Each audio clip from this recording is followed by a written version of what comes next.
Hello and welcome back to Finding Perfect Property, Diary of a Buying Agent. Today's episode is a little bit different. For those of you that follow Black Brick and track our news, you may have noticed that earlier this year, very exciting, we expanded into the West Country and we now cover Cornwall, Devon, Dorset and Somerset. So we're able to assist our clients who are looking to purchase wonderful coastal and country homes, either for relocation, for lifestyle, holiday homes and investment. And I'm absolutely thrilled to have Anna Sharp and Rupert Stephenson, who are regional directors for Black Brick, based in the West Country. Welcome, Anna. Welcome, Rupert. Thank you. Thank you. Thank you so much for coming, because I know you both live in county helping our clients. But I thought it was just a wonderful opportunity really to introduce you to all of our listeners and just to talk to us a little bit about your markets, what you're seeing, feeling, hearing on the ground, but also your stories, like how you got to be buying agents in this most beautiful part of the UK. So Anna, I'd love to start with you. Well, I was lucky enough to grow up in Cornwall in a small village called Fielk, which is on the south coast. My father's a property developer, so it's almost in my blood. And I naturally am passionate about it. And from there, I progressed into estate agency. So I worked for Savills for a number of years, based in Truro. They covered the whole of the county. And from there, I went into buying agency in 2020. Fantastic. And what was the moment when you thought, I'm going to the other side, I want to represent buyers now rather than sellers? I had a moment whilst I was at Savills that it was a difficult market and we really had to work the market, and we were very much matching buyers with properties. And this couple were relocating from out of county down to Cornwall. And I showed them, I did a property tour with them one day, all around the Roseland. And I thought, hang on a minute, this is so lovely that I'm working with clients where they almost come first and the property is second. So you're matching the people to the property rather than vice versa. Yeah, so you've got a taste for it. It's so much more, I think it's so much more satisfying and enjoyable working for the buyer rather than the seller. And your early career was on working on super yachts. Yeah. How's that helped you? Do you think that experience has helped you become a better buying agent, dealing with really difficult, demanding clients? Yeah, absolutely. I think that when you work for high net worth individuals, they expect a certain type of service and certain standard. So certainly that's given me a foundation to what I do now. Brilliant. Thank you, Anna. Rupert, welcome. Thank you. Thanks for having me. Tell us about your story, your journey into the world of buying agency. Well, it goes back a very long way, actually, to when I first became an agent in the early 90s, late 80s, when things were done in a very different way. I was pen and paper. Pen Rolodex. and paper, phone, Rolodex. And we, obviously, things have evolved enormously. Buying agents didn't really exist back then.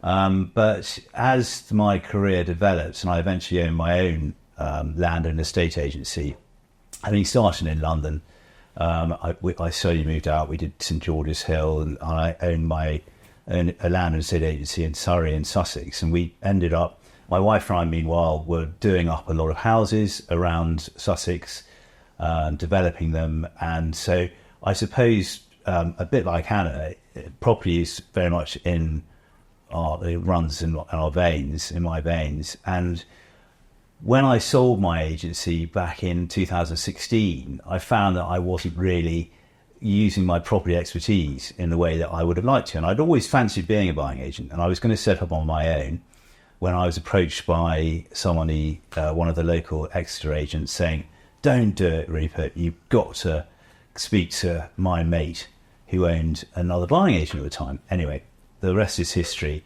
So that was about 3 years ago, and I've been enjoying being on that side of the desk.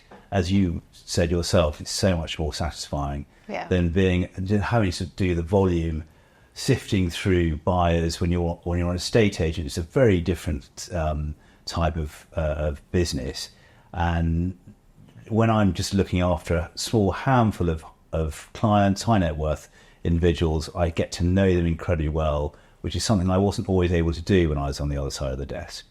And I just love working with clients. It's one of life's great pleasures.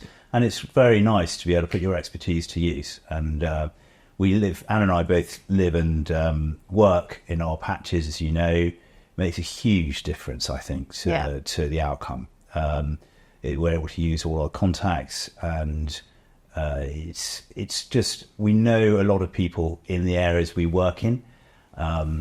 Not just agents, but it can be all professional services, spares, etc. And all that comes into play as we start buying properties for our clients. And it's really important, I think, to look after them properly. Yeah. And who are your clients? Is there a typical Cornish buyer? Is there a typical Devon, Dorset, Somerset buyer? What sort of people are you seeing? It can really vary from a young couple looking to buy their first, second home, for example, to families relocating, to early retirees, again relocating to the southwest. We're quite similar in that. Yeah, very much so. Yeah, I mean, it's and interestingly, they're not always area specific. So covering the whole of the West Country is really key for us, because they can start looking in Dorset and end up buying in Cornwall, or they find that Cornwall may be too far. They've got an office in London or Geneva or wherever it is. They need better communications, so they end up going to Somerset. Bath is a key area for us, as you know, and you can be in London in an hour. It's, it depends what they're looking for, where they started their search. Often they've already started looking through the agents, and not always had the best experience. They get recommended to us, and we start acting in their interests rather than the estate agent acting in the seller's interest, which is very important. And those buyers are relocators. A lot of the time, they're the people who are very motivated. There are second homeowners who, on the whole, are always looking for the perfect property, and that's fine. We can find the perfect property. And there are other people who I can't think of at the moment. That's fine. Talk to me a bit about trends in your own local markets. I mean, during COVID, I think Cornwall was one of the most searched for words on Rightmove. What was your year like, or your 2 years of COVID like? The COVID boom, absolutely mad. It was an incredible time to be a buying agent or a selling agent, for that matter, in the county. I think our industry just exploded, from, again, second home owners, but also, lots of people relocating. And I think COVID sort of has created still a trend we're seeing now, whereby people are still relocating from the city to the countryside because they can work from home. People are still looking for space for their children to be able to grow up with a fantastic lifestyle on their doorstep, grow their own vegetables. The list goes on, really. And have you seen any boomerang buyers? Have you seen evidence of people having bought during COVID and now wish they hadn't and wanting to go back to the city? I personally haven't. I think that often the people that I see moving out of county are often retirees looking to move closer to their families. So that wouldn't have been a short-lived purchase. I think the market that we're probably seeing where that is happening was the sub-million market, where people bought a lot of holiday homes, where interest rates were a lot different during that period of time. And because of the interest rate rise now, plus the furnished tax that was imposed a few months ago, it now makes it not unaffordable. The yields don't match. Okay, so you've seen a drop off in the investment buyer. Yeah. And we're sat here, I think today's the 2nd of July. So this episode will be going out post the general election, so we will know who is in number 10. It's widely anticipated that Keir Starmer and the Labour Party will win a majority.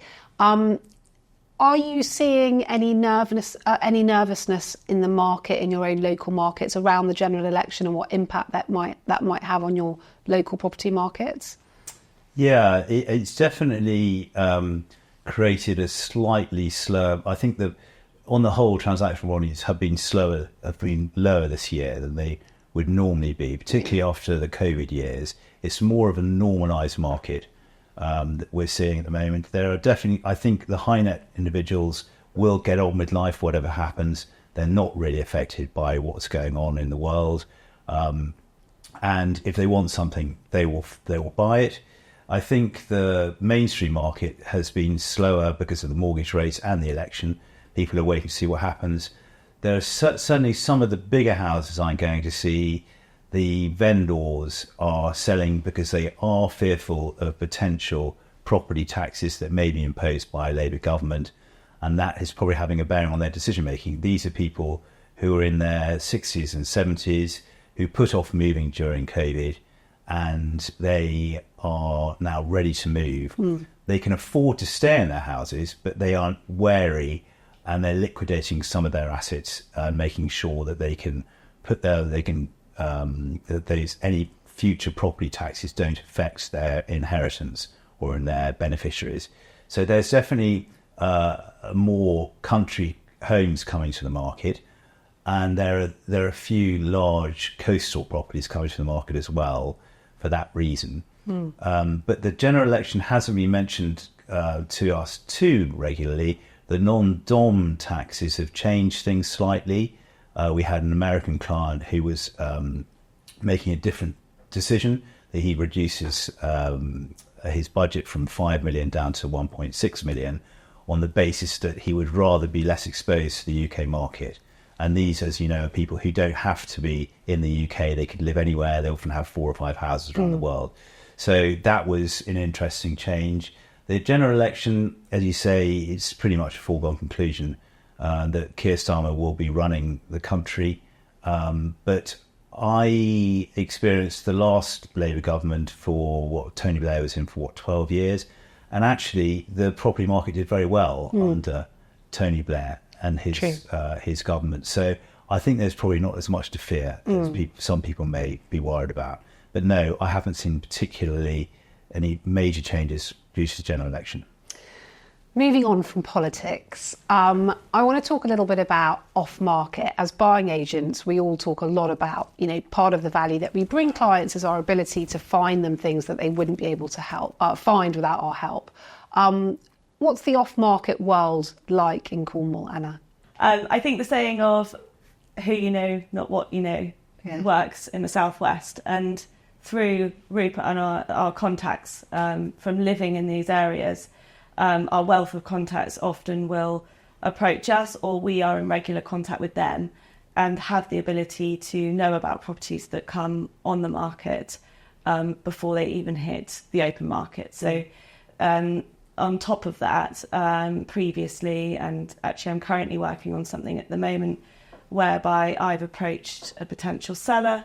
It's an extraordinary property, once in a lifetime opportunity, because I know the person through networking and my network. Rupert, in the bits of the market that you cover, are there deals to be had? Are you seeing much discounting? It's happening, yes. I think there's a two-tiered market going on. Those houses which are correctly priced are selling, and in fact we're going into sealed bid on one tomorrow, a farm that we're trying to buy for a client. But sealed bids are rare in the West Country since COVID has been over, since the pandemic's over. There's a lot of overpriced stock which need correcting, frankly. When properties are coming on at the right price, when estate agents got the trust of their clients, those properties are selling very well. Yeah. But anything that's overvalued is not selling well, and I think the estate agents' clients, the vendors, actually often have an overinflated idea of what their houses are worth. Yeah. And it's very hard. But because we buy houses which are often unique, it's very hard to be pinpoint accurate as to what a house is worth. True.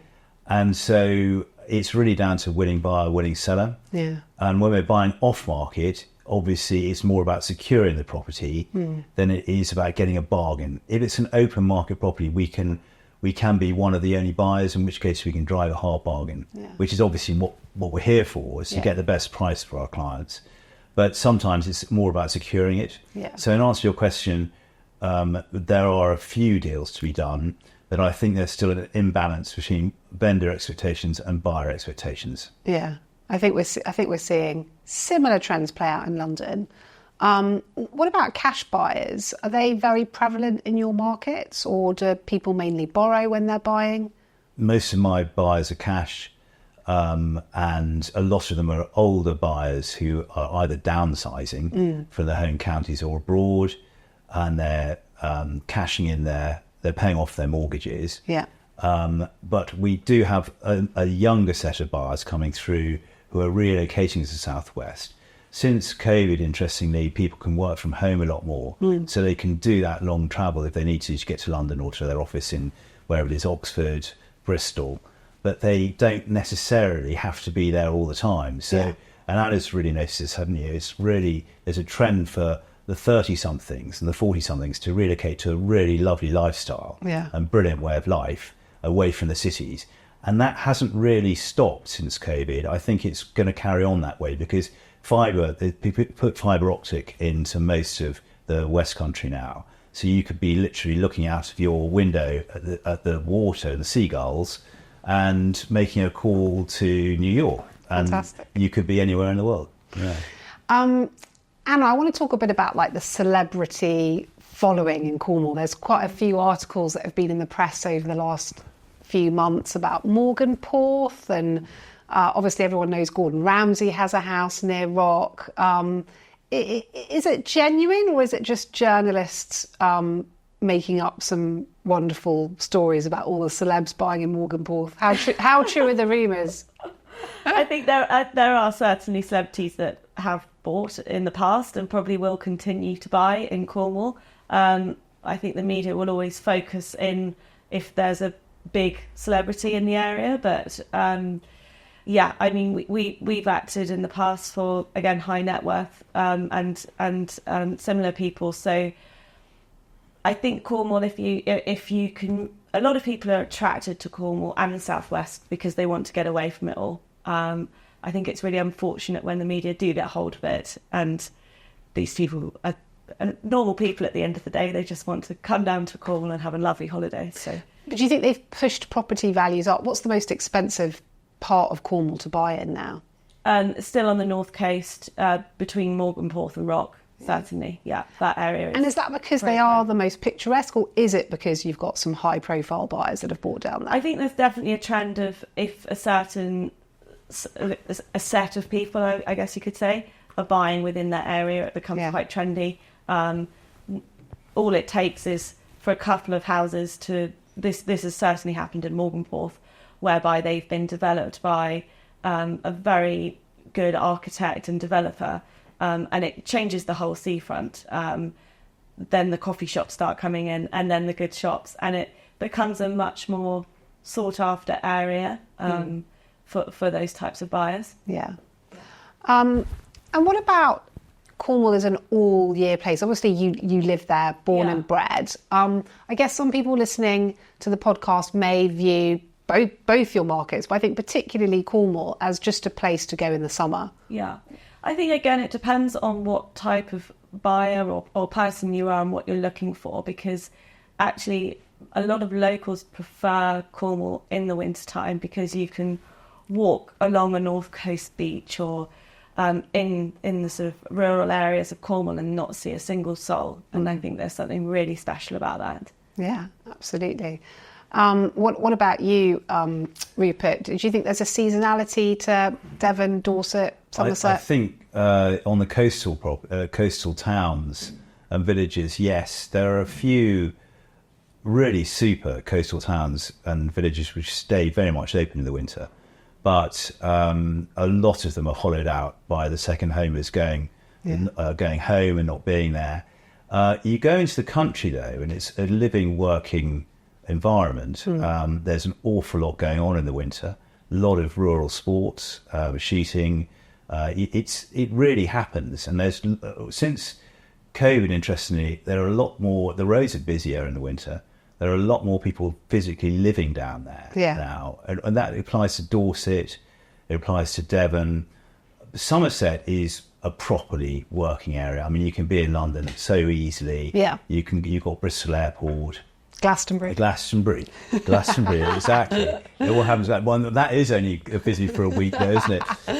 But no, I think it's definitely a living, working environment, and I don't think there's many more people in the centre of these counties than there would be in the summer. Yes, you get a few holidaymakers renting barn conversions on farms, but really it doesn't increase the population as much as it would in, say, somewhere like Lyme Regis or Salcombe or Dartmouth, which gets rammed during the summer. I think the whole of the Southwest, probably since COVID, has changed in the fact that you've now got so many more restaurants, coffee shops. There's areas in Cornwall which I never thought you would see it happen, but it's been totally gentrified by people coming in and creating the coolest shops, like amazing tattoo parlours, coffee shops, and it's quite hipster in a way. Yeah. So, I want to talk a little bit about like the investment angle. I think some people, they're buying a holiday home, but it's also a little bit of investment. So they might use it a bit, but then they also might rent their properties out. Are there any rules, regulations? Is there a limit on how often you can rent your home out for? Can you list it on things like Airbnb? How is it viewed amongst the local community who live there full time? Are they sort of fed up with out of towners buying up property, pushing up, house prices, and taking stock out of the market for people that need to live there? How is all of that viewed in your own markets, Anna? Well, I think traditionally, if you look back even to Victorian times, people always holidayed in these counties. There's obviously, again, we're talking about COVID a lot here, but since then, I think it's more to do with the media attention than what has actually happened. I want to talk about sustainability. Are you seeing any trends in terms of developers building or homeowners making improvements to their homes and wanting to be more sustainable, either with the materials that they're using or solar panels? Are you seeing any of that kind of start to creep into some of the properties that you're viewing, or trends that you're seeing with developers in your local markets? Shall I answer that? Yeah, it very much so. Interestingly, I went to see a Devon longhouse on Dartmoor a few weeks ago, and they had a What's a Devon longhouse for listeners that don't know what that house, is? Which is a farmhouse, basically. Yeah. It would have been surrounded by land and outbuildings, and it would have been a working farm. Yeah. And they're very old, and so they're not very thermally. The walls are very thick, so once you've got them warm, they stay warm. But they normally had single glazed windows, and they were often thatched, which is actually very thermally efficient. Yeah. But this particular house, the owners had put in a Tesla battery, a big solar array. They had put in a ground source heat pump, and it was really. But ironically, they had an oil lager, which slightly, flips it on its head. But yes, in answer to your question, there's an awful lot of upscaling going on in terms of green energy and technology. Air source heat pumps don't really work very well in old houses, but they are building a lot of houses now. For example, Sherford, there are 5,000 houses going in outside Plymouth, and it's the sister development to King Charles's development at Dorchester. So they're built in a very traditional style, but they are thermally incredibly efficient. So they'll have an A rating, they'll have solar, they'll have the latest type of boilers, which are incredibly efficient. So yes, there's a lot of sustainability thought going on. I think the high energy prices have driven a lot of that, as well as the green lobby. I think it's definitely a wish list for a lot of our buyers now. Interestingly, a lot of younger buyers don't want big drafty houses anymore. They want ultramodern, or they want something that's been completely done up and it's got a C or a B energy rating. And I presume, or you tell me if that's right or not, are those sorts of homes that are more energy efficient, are they selling for higher premiums than your older, more I wouldn't say rattling properties? Yeah, rattling. I wouldn't necessarily say it's because of the energy rating necessarily getting a higher price. I'd say probably it's more likely that the people who spent their money on energy improvements have actually done it elsewhere as well. So those houses tend to be more up to date and they will get a better price. What I'm finding is that people either want something which is a complete wreck and they can do it up from scratch, although people are shying away from that slightly at the moment because of the cost of the building works.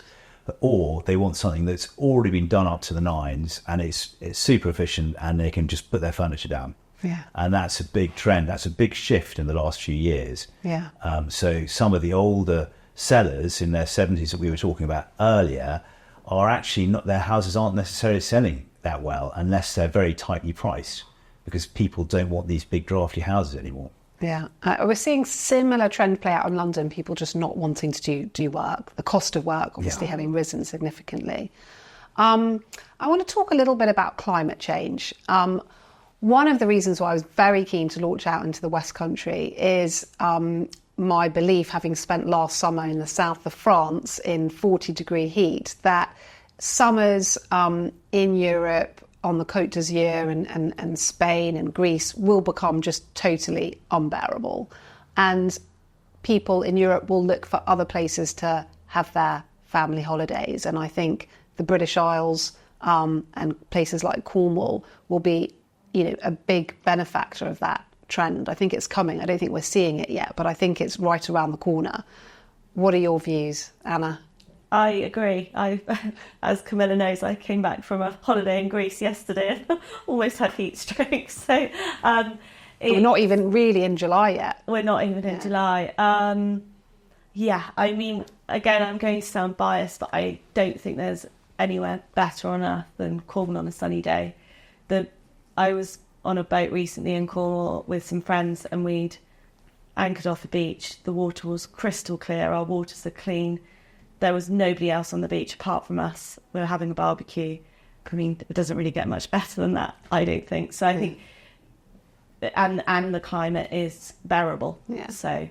And if you're advising somebody wanting to get into the property market in Cornwall as an investment or a bit of a quasi-investment, they want to use it a little bit themselves, maybe for a couple of weeks a year, but they also want to generate an income from the property, where would you be advising them to look? What sorts of properties, locations, price points work really well to fulfil that? I think I would say go coastal. There are certain pockets of Cornwall that will always remain popular, the north coast as we've discussed previously, even areas in the south coast such as St Mawes, Falmouth, Flushing. West Cornwall is very up and coming, Penzance in particular. You can buy property at a really reasonable price, but highly sought after because there's lots of things to do in West Cornwall. With regards to how I would approach an investment buyer, I would also involve other professionals within that industry. So I'd make sure that they had a very good mortgage broker in place, good tax advisor, and also to put them in touch with all the local holiday let agents that I know, so they can provide forecasts on what they can expect from that yield.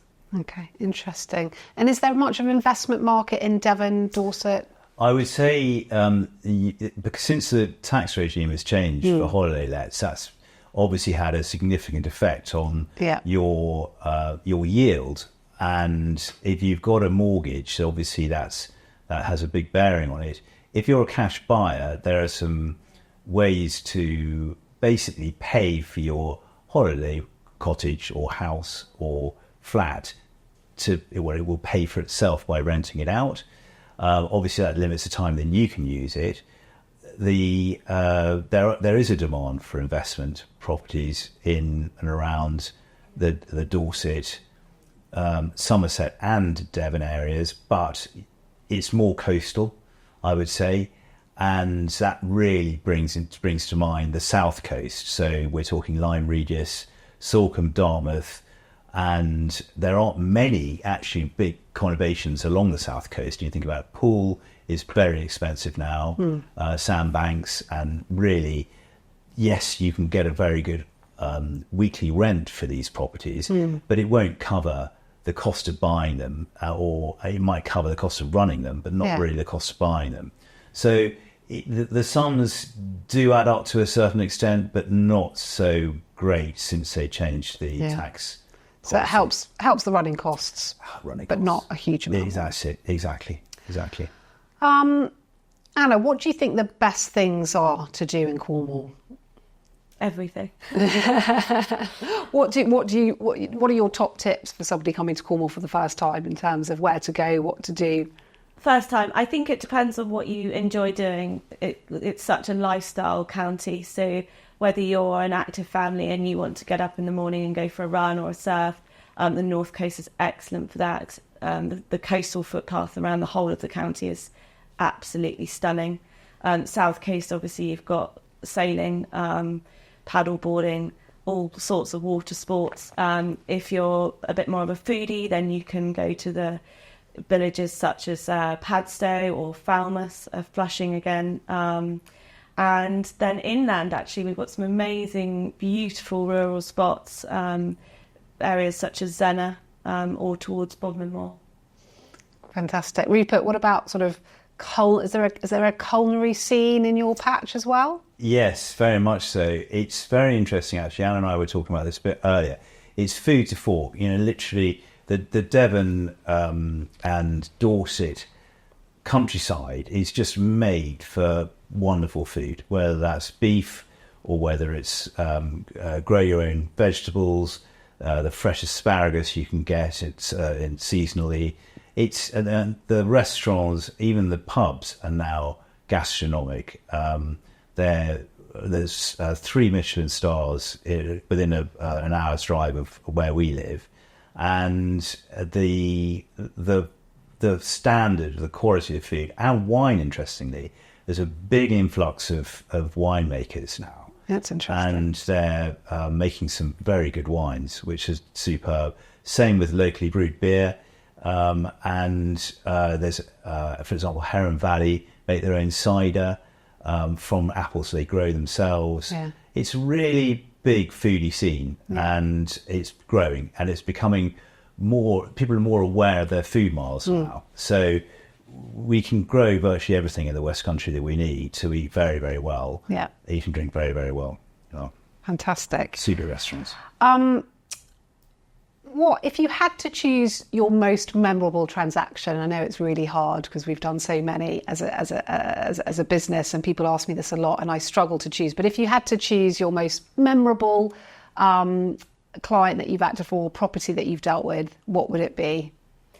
I helped a lady relocate from Wimbledon during the COVID pandemic, well, just after 2021. She was referred to me by a local agent based in Exeter. She'd sold her family estate, and it was actually her first ever home she's bought, and she was in her 70s. Gosh. Because she lived on the family estate. And we went on this journey together around Cornwall. She was very set on the area that she wanted to buy in. Again, it was coastal. We viewed some wonderful off-market properties during that period. And we eventually found her perfect property off-market through a local agent. And I still see her now. We often go for dog walks together. So, yeah. Nice story. Rupert, if you had to choose your most memorable... Gosh, it's hard. But I mean, it's actually a fairly recent transaction that springs to mind, which is something that Anna and I worked on together. It's some lovely clients of ours moving back to the West Country, having spent the last 20 odd years in Kent and for work purposes, and they couldn't wait to get back. They were born and bred in Cornwall, and we started their search on Dartmoor. They had a really good budget, but everything we looked at wasn't quite right, and they were determined to buy something, a historic house, and bring it back to life. So we had a very long journey with them because they had problems with their sale. Unusually, they had a chain behind them, and their buyer was very tricky. But we eventually, after going through a number of very big country houses, found them this incredible manor house on the Devon-Cornwall border. It's actually in Cornwall, which hadn't really been touched for 50 years properly. and what had been done to it is a grade 2-star listed property had been done illegally. So we had an enormous amount of work to do to work it all out. Everything that you shouldn't do to a listed house had been done to this property. It was a big house with 40 or 50 acres, a lake, and it'd been run as an institution, so everything was incorrect. So we had to work our way through it. We found it. Anna and I put an offer in for the clients in March of last year, and we finally exchanged contracts on Christmas Eve. Wow. So it took 9-10 months. A lot of due diligence. A lot of due diligence, yeah. A lot of toing and froing. But we got there. And that's why you need a buying agent. You need buying agents, exactly. Yeah. We're looking forward to watching them restore it, because again, we're still in touch. Still in touch. Yeah. And what's the future for your markets? What are the sort of predictions? Flat? Prices going to go up? I think we're in a steady period at the moment. I do think we're going to see more. I think the comeback of the private second home buyer is definitely slowly coming back. I think we've almost gone through that difficult phase where they haven't really been very many. There haven't been very many around. But always we will continue to see relocators, because I think the areas we live in, we're very lucky. They're a microclimate in themselves, so that people are always drawn to moving into the coast and country areas. Yeah. I would say so. I think once the election's out of the way, interest rates are due to come down, and I think they'll have to bring them down probably further than they originally thought. Once there's a rebalance, the market should take off again. And there will be price growth. There always, over the last 30 years, as you know, there's been a 6% increase in property prices. It never fails to deliver. Yes, you get the ups and downs, but overall, the West Country is a big draw, always will be. And as you say, with climate change, I mean, all the everything that you get in the West Country, the lifestyle, the wonderful way of life, the accessibility now as well. You know, you can get on a train in Bath and be in London in an hour. You know, you can get on a train in Totnes and you can be in London in 2.5 hours, and you can work from home, and yet you can walk out with your dog onto beautiful open countryside or onto the beach and have coffee in a cafe on the beach, and at the same time you can be checking your emails. So it doesn't get any better than that. Sounds great. Yeah. I'm moving. I'm coming. Yeah, you're sorry. Advice for anyone wanting to be a buying agent in the country, coast, your areas where you operate. What advice would you give somebody wanting to get into the industry? I would say get to know your community and your network. Go to as many events as you can as possible, whether that's from county shows to I'm involved in a charity, for example, and get part of the lifestyle. That's the whole thing in our areas. It's but about joining in, join a swim club, join a yoga club. Yeah, be part of the community. Yeah, good advice. Rupert? I think life experience and property experience is key. Yeah, it's not the kind of job you can step into, and I think a bit of grey hair actually goes a long way. It's very important to be able to advise your clients properly, live and work in an area, to have perhaps experienced or brought up your children in an area. It makes a huge difference because you get to know people, you get to know what it's like. We personally relocated 15 years ago, and so we got first-hand experience. You know, I've still got a car that's done 275,000 miles. I was up and down from the home counties while we were searching for our house, and I think that's really key. We can save clients an awful lot of time and trouble, but it's also about your experience. You can't advise clients unless you know what you're doing, and unless you've actually spent a lot of time in the property market. And it's very helpful when you've been on both sides of the desk. If you've been on the agency side and then the buying agency side. So I would advise anyone wishing to become a buying agent to go and get some experience behind them and live in an area and get to know it really well. It's great advice, and brilliant that you've been through it, because that's first-hand knowledge of what it's like to relocate. Yeah, especially with a young family. Yeah, there's stresses and what that are involved to actually making that move. It's key, I think. It's fantastic. Anna and Rupert, thank you both so much for coming on the podcast. It's been an absolute pleasure. I hope we've managed to inspire our listeners into at least visiting the West Country this summer, and perhaps after a visit then maybe contemplating a move or a holiday home or an investment. So that now brings us to the end of Finding Perfect Property. Don't forget to like and subscribe on whichever channel you use. See you next time.